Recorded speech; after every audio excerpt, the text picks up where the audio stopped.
కంటి పాపలా కాచినవయా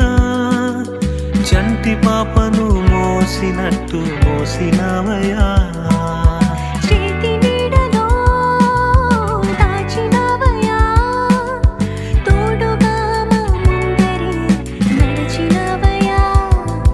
పోషించినవయా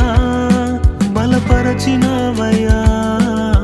భయము వలదని ధైర్యమునిచ్చినవయా